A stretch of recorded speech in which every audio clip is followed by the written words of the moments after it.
Hello, Lo Medina. Thank you for watching. Sa mga late tuners, sa mga kabubukas pa lang ng kanilang radyo, Kapitbahay Program Wednesday episode. At eto na ang ating mga guests na inimbitahan. Kasama na po natin sina Mr. Marco Fernando and Mrs. Jacqueline K. Tolete. Good morning, Ma'am and Sir. Good morning. Good morning po, Ma'am Bel. Yun no, sabay na sabay yung mag-asawa. Oh. Talagang magkatuwang kahit sa pagsagot. Joke. Exact location nyo, Ma'am and Sir. General Santos City po kami, Ma'am Bel. O, diba? Sa General Santos City. Maayong buntag kaninyong tanan. Maupay na aga, mga igsoon. O, diba? Yung buntag po. Yan. Ang ganda ng kanilang mga ngiti. Nakakapag-good vibes pag magandang smile. Alam niyo po, sa umaga, pagka kayo nakapagsalubong o nasa lubong nyo, halimbawa sa hallway, nasa lubong nyo, no? Tapos nakangiti sa inyo. Alam niyo pa, yung mabigat po yung nararamdaman, heavy nga heaver, tapos may nakangiti sa'yo, say, good morning. Yun, no? Nakakawala yan. Di po ba, mga ma'am and sir? Tamang-tama po talaga. Opo. Pwede ko ba kayong tawaging Marco at Jacqueline na lang? Yes Pwede po. Ma'am Bel. Okay. Ma'am Bel. Sige, thank you. Okay, sa kapakanan ng ating mga kapitbahay, Marco and Jacqueline, trading ang inyong business na pinagtutulungan ninyong paunlarin. Ngayon po ay naririnig lagi yung salitang trading sa kapakanan ng ating mga taga-subaybay, mga kapitbahay. Ano po ba ang negosyong trading? Yan, no? Ang negosyong trading po ay ito po yung sistemang bibili ka sa supplier ng mga produkto na kailangan po ng mga kliyente nyo. Specific po ang number of amounts, ang kanyang brand, ang quantity and specification para po doon sa kliyente nyo. Isa po example ng trading katulad po ng isang tindahan o grocery store. Kapag bibili kayo sa isang importer o kaya yung malalaking tindahan, dadalhin niyo po yun na yung mga produkto na yun sa tindahan nyo, at yung magiging customers nyo naman po yung mga kapitbahay mo at yung mga parokyano nyo pong bumibili po sa inyo. Okay, well said, Jack or Jacqueline or Marco. Well said, Marco. So, bakit ito yung naisipan yung itayong negosyo? Si Jack naman. Jacqueline. Sa totoo lang po, Ma'am Bel, unexpected din po itong negosyo po namin. Kumbaga, planado po talaga na magiging business po namin ito ngayon. Kasi po, kami po, graduate po kami ng Hotel and Restaurant Management po. Tapos yung asawa ko naman po ay nag-culinary po. Kumbaga nasa food industry yung linya po namin. Wow. Kaya yun nga po ang sabi po nila, minsan po yung part mo ay iba po ang magiging plano po ng Diyos po para sa inyo.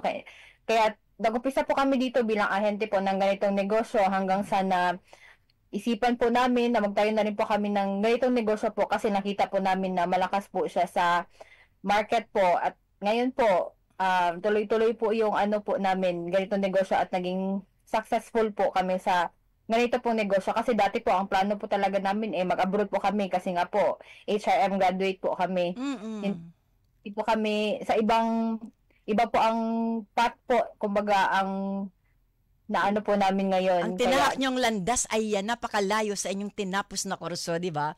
Pero, ayan naman, masaya naman kayo sa inyong itinayong negosyo, Marco and Jacqueline.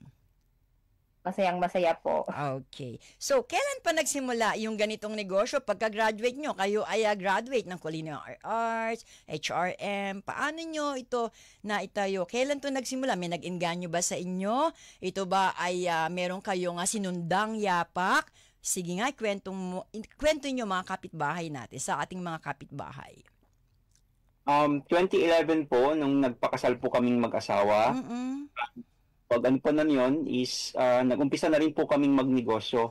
Pero gusto po naming ginawa ay yung binigay po na aming mga magulang na nasa trading pa rin po, pero yung pagbebenta po ng prutas at gulay.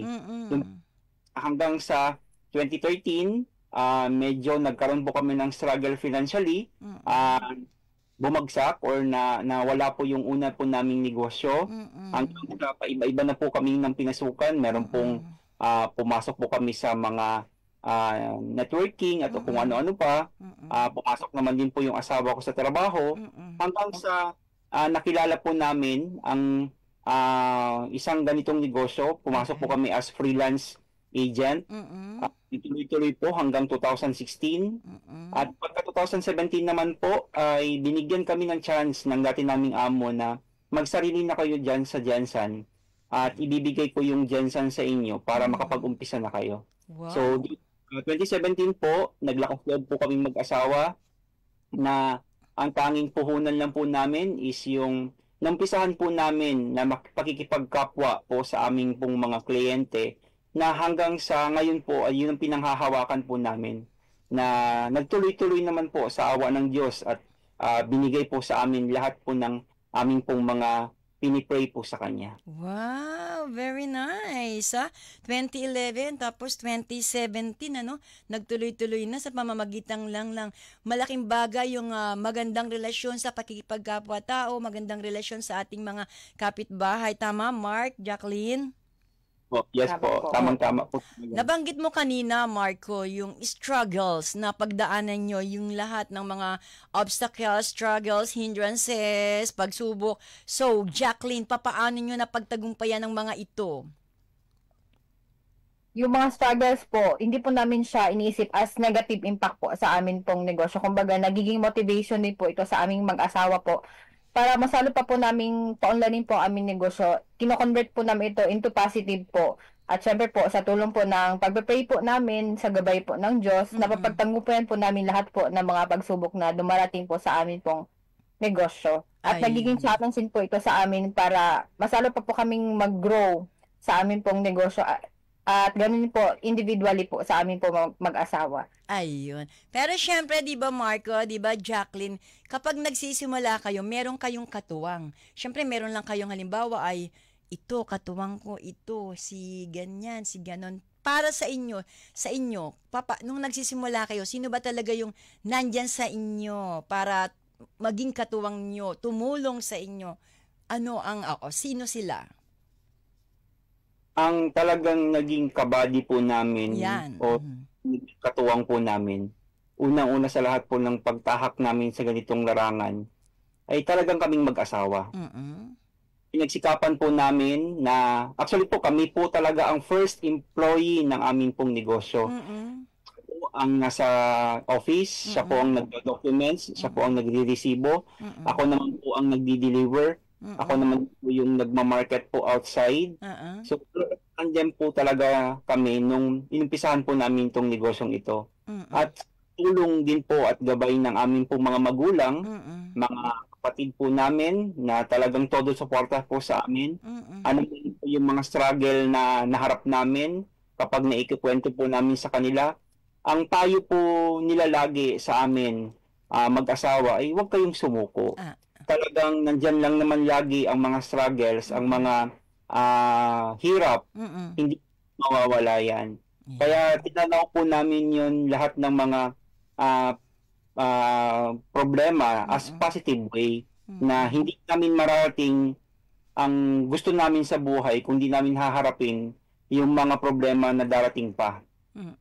Ayan. At dahil nga napagtagumpayan ninyo ang mga struggles, mga obstacles, mga hindrances, nakilala kayo ng isang grupo na nagbibigay ng pagkilala, recognition. So, maaari nyo ba ikwento papaano kayo nakilala ng grupong ito at bibigyan kayo ng recognition, tatanggap kayo ng award? Anong nararamdaman ninyo?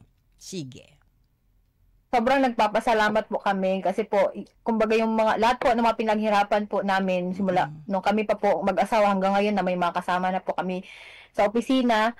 Ito po yung resulta po ng hard work po namin, ng teamwork po namin sa aming pong kumpanya. Kaya sobrang nagpapasalamat po kami sa Southeast Asian Premier Business and Achiever Award sa pag-recognize po ng MJM Trading, La Visual, serbisyo sa lahat po ng mga sumusuporta ng MJEM Trading, sa amin po mga kliyente at sa mga employee po ng MJEM Trading.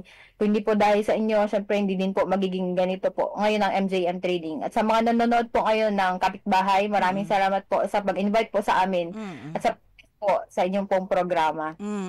Marami tayong mga kapitbahay, gusto rin pasukin ng larangang yan eh. Ako, natatandaan ko, nung nabubuhay pa si Mister, gusto niya yung ganyang negosyo. Ano yung pwede niyong bigay na tips, mensahe para sa mga nagnanais na magtayo rin ng ganyang negosyo na ang tawag nga ay trading? Kasi di ba, kahit sa opisina may mga nagbebenta, kahit sa school, meron ako mga na-interview ng estudyante, may mga binibenta sila para magkaroon ng allowance ng baon. So ano ang nais nyong iwang tips, inspiring words para ituloy nila, i-push nila yung kanilang pagnanais na magkaroon ng negosyo katulad ninyo? Lagi po naming pinapayo sa mga nagtatanong po sa amin, hindi lamang po sa mga nakakabata pa po sa amin, gagawin po sa mga nakakatanda na po sa amin na humihingi ng tips kung paano po mag-umpisa ng mga itong klaseng negosyo. Namin sinasabi sa kanila ay tingnan nyo kung ano po yung market nyo, tingnan nyo ano yung mga produkto na pwede nyong ibenta, ano yung pwedeng i-alok sa ating mga customers, kasi ang customers po natin is napakarami po. Hindi po mauubos ang customers sa atin pong lugar. Kaya tingnan niyo lang po ano po yung inyong magiging produkto, ano po yung pwede nyong ibenta. Tingnan niyo po kung saan kayo malakas, saan kayo pwedeng gamitin yung mga bagay-bagay para kapag ito niyo po ay pinagpatuloy, alam niyo po yung produkto niyo. At ang pinapayo po namin sa kanila is pag-aralan ang negosyong ganito. Huwag po tayong mahiyang magtanong, huwag po tayong mahiyang mag-research, huwag po tayong matakot sumubok, sapagkat ang negosyo naman po hindi mo po makukuha agad-agad yung kita na gustuhin mo o yung target mo. Talagang dadaan ka talaga sa mga problems, pagsubok, at mga bagay-bagay na hindi mo akalain na darating pala sa'yo. So, tanawin mo yon as positive way para pagdating ng araw, parang sinasabi ng isang farmer, harvest ka na lang. Kaya yan po yung mga bagay-bagay na kailangan nating tandaan at maging always lang po tayo positive sa ating sarili. Wow, well said, Marco. Thank you so much. Jacqueline, baka meron kayong nais na batiin, i-shout out na sa inyo ang pagkakataon bago tayo mag-end. Once again po, nagpapasalamat po kami sa lahat po ng sumusuporta po na MJEM Trading, sa aming pong pamilya, sa aming pong mga kliyente at sa aming pong mga empleyado. Maraming salamat po sa inyo sa Southeast Asian Business Premier and Achiever Award. Thank you po sa recognition, la visual. At see you po sa December 8 po sa Winford. At sa mga nanood po sa amin ngayon, mga kapitbahay, maraming salamat po. Ayan. Thank you so much, Mr. Marco Fernando and Mrs. Jacqueline K. Tolete. And congratulations po sa inyo. Good luck and stay safe, stay healthy. God bless you and family. Thank you so much po. Thank you po kayong lahat.